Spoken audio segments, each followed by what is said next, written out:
catch, you know, a couple of years ago. It wasn't like, before that I was with EMI, and they were interesting because I still pressed on my own shit and gave it to them.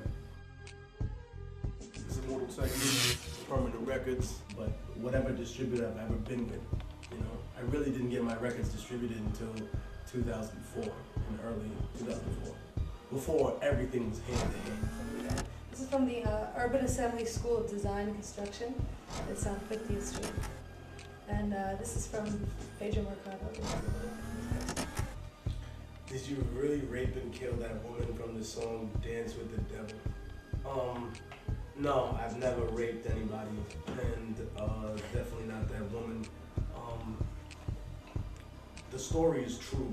The thing that I changed about it was that I took myself and placed myself in the shoes of the person that was thrown off the roof. And I think that it was important to note that because I wanted to use it not just as a real story, which it is, also served as a metaphor to remind us that, you know, it's not just the oppressor or the white devil raping and killing us now. We've been trained to do this to ourselves. And it's important to note that because it's the only way that we're going to change it. You know, the people who destroyed our communities aren't going to fix it. It's our responsibility to do that. When were you tired, like, through this whole point? Like, can you think about what, at this, right, like, what was the most tiring stage? You're never going to be able to be tired. That's also been the thing that brought me the most success and the things that's hindered me from having a family and having things that are really important in life. To people who just turned 30, you're thinking to yourself, I want a fucking family, I want to have real success, real examples of happiness, you know, because all this is worth nothing if you don't have that. You know, I'm more successful than most of my peers in the underground, but at the same time, there's sacrifices you have to make for it. And one of them was me deciding, you know what, I'm never going to take a break. Not that I dislike it, but why do you curse so much in your songs? Well, if you don't dislike it, then you shouldn't have any fucking problem with it. No, but is it like you curse in normal life and then therefore your songs? No, I think I curse a lot less in my music now than I guess I did before.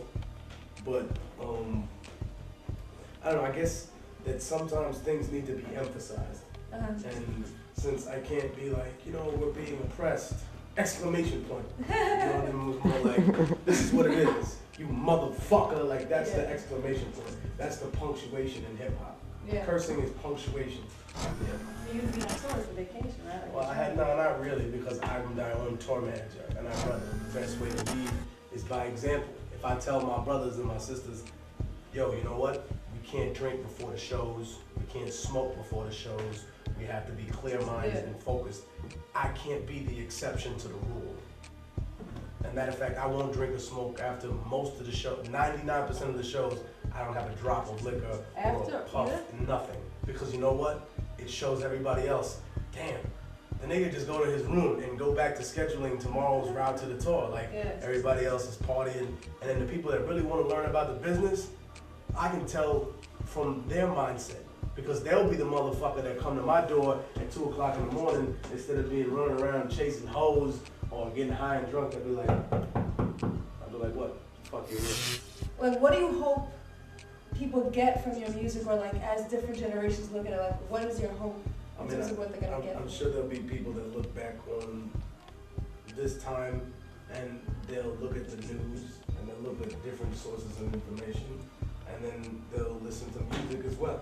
You know, what do we have that describes the Middle Ages or ancient times? Not just the writings of scribes and historians who all had a personal political agenda. You know, at the time, you look at music and things of that nature. I think that the music I make serves the purpose tell of a story. The other side of it. You know what I mean? The stuff that isn't going to be looked up in 200 years in the Fox News archive.